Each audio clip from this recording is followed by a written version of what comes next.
Good morning class बेटा। कस्तूरबा वाला chapter, निष्ठा मूर्ति कस्तूरबा हमने किया था, कंप्लीट हो गया था ये चैप्टर भी हमारा रिवीजन के लिए। पेज नंबर 47 पे क्वेश्चन आंसर है इसके। 48 पे आप देख लो। दीर्घ उत्तरीय, ये भी इंपॉर्टेंट चैप्टर है, तो आपको इसको भी प्रिपेयर करना है अच्छे से।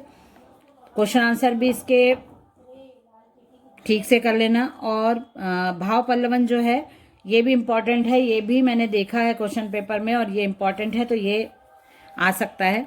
हमारी संस्कृत की जड़ें आज भी काफ़ी मजबूत हैं, ये हमने कर लिया है, तो आप इसका रिवीजन जरूर कर लेना। संधि विच्छेद, उसके बाद लोकोत्तर स्वर संधि, स्वागत, ये भी स्वर संधि है। सत्याग्रह स्वर संधि है। महत्वाकांक्षा स्वर संधि है। और निस्तेज विसर्ग संधि है। उसके बाद है समास विग्रह, धर्मनिष्ठा, धर्म की निष्ठा, तत्पुरुष समास। उसके बाद राष्ट्रमाता, राष्ट्र की माता, तत्पुरुष समास। उसके बाद है देश सेवा, देश की सेवा, तत्पुरुष समास। जीवन सिद्धि, जीवन में सिद्धि या जीवन की सिद्धि, तत्पुरुष समास। बंधन मुक्त, बंधन से मुक्त, बंधन का मुक्त, बंधन का मुक्त भी हो सकता है, तो ये भी तत्पुरुष समास ही होगा। उसके बाद उपसर्ग अलग करना है आपको। एक पूरा ये वर्ड पढ़ के देखो आप। उपसंहार, तो संहार पूरा एक वर्ड होता है, उसके आगे उप लगा है, इसलिए उप क्या हो गया, ये उप हो गया उपसर्ग। जो आगे लगते हैं वर्ड,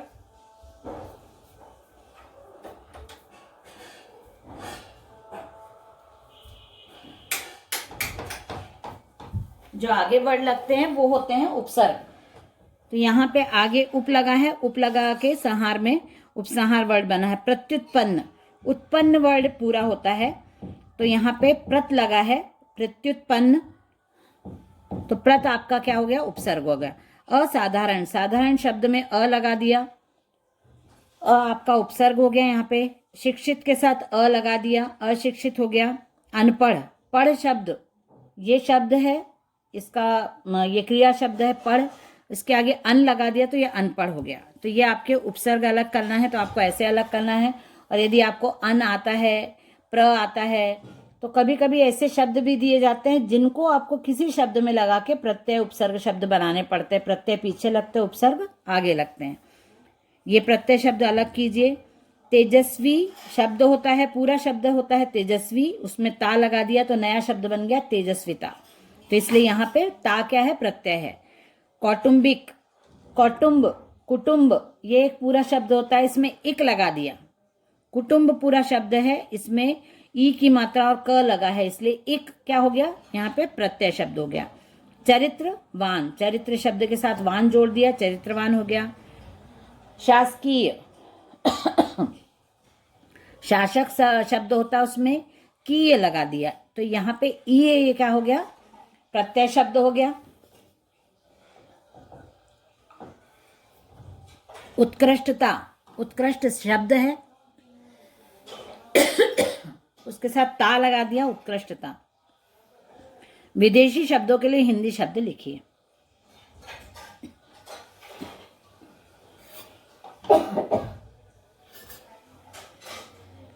अमलदार मतलब अधिकारी, हासिल मतलब प्राप्त करना, खुद मतलब स्वयं, कायम मतलब स्थापित, आबदार, चमकदार, जिद मतलब हठ। ये शब्द आपके हिंदी शब्द हैं, और ये दूसरी भाषा के शब्द हैं जो अमलदार, हासिल, खुद, कायम, इसके लिए हमने हिंदी शब्द यहाँ पे बता दिए। तो ये आपका निष्ठा मूर्ति कस्तूरबा पूरा होता है। अब हम आज स्टार्ट करते हैं मेरे सपनों का भारत। इसके लेखक हैं अब्दुल कलाम आज़ाद। अब्दुल कलाम आज़ाद के मैंने महत्वपूर्ण बिंदु, ये भी पार्ट बहुत इंपॉर्टेंट चैप्टर है ये हमारा, तो इसको भी आप एक बार रिवाइज कर लो अच्छे से। इसके मैंने जो पॉइंट्स लिखवाए हैं आपको, महत्वपूर्ण बिंदु, उसमें उनका जन्म बताया है, कहाँ पे हुआ, कब हुआ, ये पॉइंट आ जाएगा। उसके बाद नेक्स्ट पॉइंट उनका आ जाएगा कि उनमें, अब्दुल कलाम में ईश्वर के प्रति आस्था बहुत ज़्यादा थी। उसके बाद पूरा आपको ये पढ़ लोगे तो आपको अच्छा रहेगा। उनकी मतलब कल्पना ऐसी थी, उन्होंने ऐसा सोचा था, उन्होंने जो अपने काम किए थे वो ये सोच कर स्टार्ट किए थे कि भारत को 2020 तक उनको पूर्ण विकसित राष्ट्र बनाना है। हमारा भारत अंडर डेवलप्ड कंट्री है, फुली डेवलप्ड कंट्री नहीं है, तो उन्होंने ऐसे विचार से अपने काम शुरू किए थे कि उनको 2020 तक पूरे भारत को पूर्ण विकसित राष्ट्र के रूप में संसार में स्थापित करना है, विश्व में स्थापित करना है। इसलिए उन्होंने अपने काम स्टार्ट किए थे। तो उनकी जो परिकल्पना थी वो भी हमने अंडरलाइन की है। उसके बाद सर्वप्रथम मिसाइल कार्यक्रम को भारत ने एक पहचान दी। उन्हीं की वजह से हमारे यहाँ मिसाइलें बनने लगी, अंतरिक्ष में जाने वाली यानें बनने लगे। तो मिसाइल मैन उनको इसीलिए कहा जाता है क्योंकि उन्होंने ही भारत में मिसाइल बना के प्रक्षेपण करवाया उसका सबसे पहले, इसलिए उनको मिसाइल मैन के नाम से भी जाना जाता है। उनकी जो उपलब्धियां थी वो हर क्षेत्र में थी। विज्ञान के क्षेत्र में तो वो थे ही, लेकिन वो दूसरे भी क्षेत्र में भी अपनी उपलब्धियां बताते थे। इसीलिए क्योंकि वो हर क्षेत्र में अपना दखल रखते थे, हर क्षेत्र में इंटरेस्ट से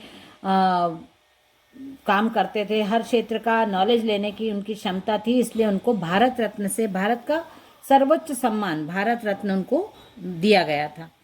उसके बाद उनकी प्रसिद्ध कृति थी मेरे सपनों का भारत। ये उनकी खुद की लिखी हुई वो है, बुक है, और उसी का हम पार्ट यहाँ पे मेरे सपनों का भारत का कुछ अंश हमको कोर्स में है, तो वो हम इस पार्ट के रूप में पढ़ते हैं। बच्चों को वो राष्ट्र की धरोहर मतलब धरोहर का मतलब होता है ऐसी संपत्ति जिसके हम बहुत ज़्यादा संभाल के जिसको रखना चाहते हैं, बहुमूल्य संपत्ति। तो बच्चों को राष्ट्र की बहुमूल्य संपत्ति मानते थे, जिनका हमको अच्छे से बहुत केयर करके और बहुत अच्छे से उसको संभालना चाहिए। डॉक्टर कलाम हमारे देश के राष्ट्रपति पद पर आसीन रहे, ये तो आपको पता होगा। यहाँ पे उनकी मृत्यु का, जब इस बुक में सन नहीं है, तो मृत्यु का आपको डेट और समय आपको खुद को पता होगा, और अभी ज़्यादा टाइम नहीं हुआ उनकी डेथ को, इसलिए इसमें दिया नहीं है। केंद्रीय भाव में ये बताया है कि ये पाठ 21वीं सदी ज्ञान युग या बौद्धिक युग से संबंधित है, जहाँ ज्ञान की प्राप्ति, उपलब्धि और प्रयोग सबसे महत्वपूर्ण संसाधन है। इसलिए भारत जैसे विकासशील देश के लिए एक बौद्धिक समाज के रूप में विकसित होना और खुद को एक बौद्धिक अर्थव्यवस्था में बदलने के तरीकों व उपायों की पड़ताल करना आवश्यक है। ये उनका सोचना है कि भारत को यदि विकासशील देश, पूर्ण विकसित राष्ट्र के रूप में यदि विश्व में स्थापित करना है, तो भारत का जो समाज है, जो वर्ग है भारत का, जो लोग हैं भारत के, उनको कैसे होना पड़ेगा, उनका बौद्धिक स्तर हमको बहुत ऊंचा करना पड़ेगा। बौद्धिक स्तर मतलब सबके पास बुद्धि होती है, आप अपनी बुद्धि को नए मतलब बुद्धि का हमको उपयोग कहाँ कब कैसे करना है, और बुद्धि के विकास के लिए हमको क्या करना चाहिए, हमको किन किन क्षेत्रों में जाना चाहिए, हमको हर क्षेत्र का ज्ञान होना चाहिए जो हमारे देश में हो सकता है। तो इसीलिए यहाँ पे लेखक ने बोला है कि भारत का बौद्धिक स्तर हमको ऊपर करना होगा। भारत का समाज के लोगों का जो बौद्धिक क्षमता है उसको यूज करके, उसका उपयोग करके हमको भारत को उन्नत, मतलब बौद्धिक स्तर पर यदि हम ऊपर करेंगे तो भारत के चहुमुखी विकास होगा, भारत का हर क्षेत्र का विकास होगा। क्योंकि बौद्धिक स्तर सबका अलग अलग होता है, सबका अपना अलग अलग पसंद होती है, सबका अलग अलग ज्ञान होता है। तो सबके ज्ञान को मिलके यदि समाज में उपयोग किया जाए तो वो पूर्ण बौद्धिक समाज बन जाएगा, और बौद्धिक समाज एक बौद्धिक देश को स्थापित करने में काम करेगा। पूरे पाठ में उन्होंने भारत का जो प्राचीन इतिहास था, भारत में प्राचीन में कब कैसे हमारे यहाँ की अर्थव्यवस्था, हमारे यहाँ के जो प्राचीन समय की जो शिक्षा थी उसके बारे में बताया। प्राचीन समय की जो सभ्यता और संस्कृति इतनी प्राचीन थी, वो क्यों सुदृढ़ थी और अब क्यों वो इतना हमको मेहनत करनी पड़ रही है। भारत के प्राकृतिक संसाधन, मतलब सोने की चिड़िया जो भारत को बोला जाता था, वो गलत नहीं बोला जाता था। सोने की चिड़िया इसलिए कि भारत में इतनी समृद्धता थी, इतना सब कुछ था भारत में। हीरे जवाहरात से लेके खनिज पदार्थ थे, प्राकृतिक संसाधन बहुत ज़्यादा थे, नदियाँ, पहाड़, पर्वत, सबका इतना ज़्यादा लेवल ऊंचा था, स्तर ऊंचा था कि लोग विश्व भारत को बहुत ऊंचे लेवल पे देखते थे। और जब कुछ समय बाद लोगों ने इसका दोहन चालू कर दिया, लोगों ने सही उपयोग नहीं करा प्राकृतिक संसाधन का, और जो हमारे यहाँ की जो खदानें थी, जो लोगों ने गलत उपयोग कर करके जो समृद्धता थी वो कम हो गई भारत की।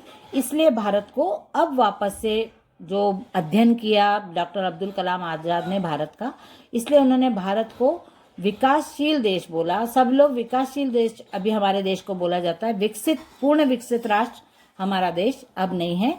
कुछ सालों से इसके ऊपर काम शुरू हुआ है।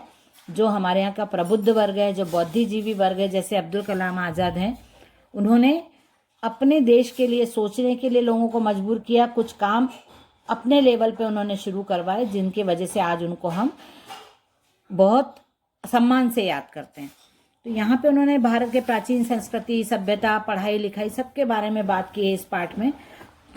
भारत की समृद्धता के बारे में उन्होंने बताया कि भारत कैसे बहुत शक्तिशाली देश था, किस प्रकार से, और अब हम उसको कैसे बना सकते हैं वापस पूरा विकासशील देश, विकसित देश कैसे बना सकते हैं, ये पूरे पाठ में। तो पाठ तो आपको पढ़ना पड़ेगा, और पाठ में जो भी आपको डिफिकल्टीज हैं वो आपको मुझे पूछ सकते हो, आप क्लास में पूछ सकते हो।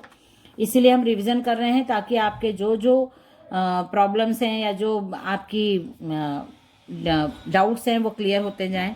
पेज नंबर 52 पे इसके सही जोड़ी बनाओ।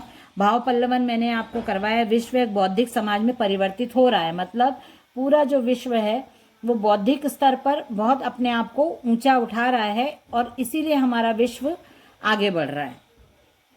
विश्व में समानता, सामाजिक समानता, आर्थिक समानता, राजनीतिक समानता, हर प्रकार की समानता के लिए जो हर देश का वर्ग होता है वो बुद्धिजीवी यदि वर्ग होगा, बुद्धिजीवी वर्ग एक साथ जुट के यदि काम करेगा तो विश्व में शांति और संपन्नता की स्थापना कर सकते हैं। समास विग्रह, विश्वविद्यालय, तत्पुरुष समास, दर्शन शास्त्र तत्पुरुष समास, औषधि विज्ञान तत्पुरुष, तंत्र विद्या तत्पुरुष, आधारशिला भी तत्पुरुष समास। वाक्यों को निर्देशानुसार परिवर्तित करना है। हम इसका श्रेय भारतीयों को देते हैं जिन्होंने हमें गणना करना सिखाया। इसको हमको सरल वाक्य बनाना है। हम गणना करना सिखाने का श्रेय भारतीयों को देना चाहते हैं या देना चाहिए। भारत ने महत्वपूर्ण उद्योगों की स्थापना की, स्थापना और आधारभूत ढांचे के निर्माण को प्रेरित किया। मिश्र वाक्य बनाना है। जब भारत ने महत्वपूर्ण औद्योगिक स्थापना की तब उसने आधारभूत ढांचे के निर्माण को प्रेरित भी किया। बालक रो रो कर चुप हो गया। बालक रो रहा था और वह रोकर चुप हो गया। ये संयुक्त वाक्य, दो वाक्यों को जोड़ के बनाया है। अशुद्ध वाक्यों को शुद्ध रूप में लिखना है। खिड़की खुलने से प्रकाश आएगा। खिड़की खुलने से प्रकाश आता है। तुम अपने घर जाओ। तुम्हारे घर जाओ की जगह हो जाएगा तुम अपने घर जाओ। हमारे को अपनी उपलब्धियों पर गर्व करना चाहिए। हमें अपनी उपलब्धियों पर गर्व करना चाहिए। ये हो गया हमारा चैप्टर कंप्लीट। अब नेक्स्ट चैप्टर, इस चैप्टर को आज आपको पढ़ना है, और जो भी आपके डाउट्स हैं, आपको क्वेश्चन आंसर जिस दिन जिस चैप्टर का रिवीजन हम होता है उसी दिन उस चैप्टर को आपको तैयार कर लेना चाहिए, तो आपको बिल्कुल भी प्रॉब्लम नहीं होने वाली है। ओके बेटा, चलिए बाय एवरीवन।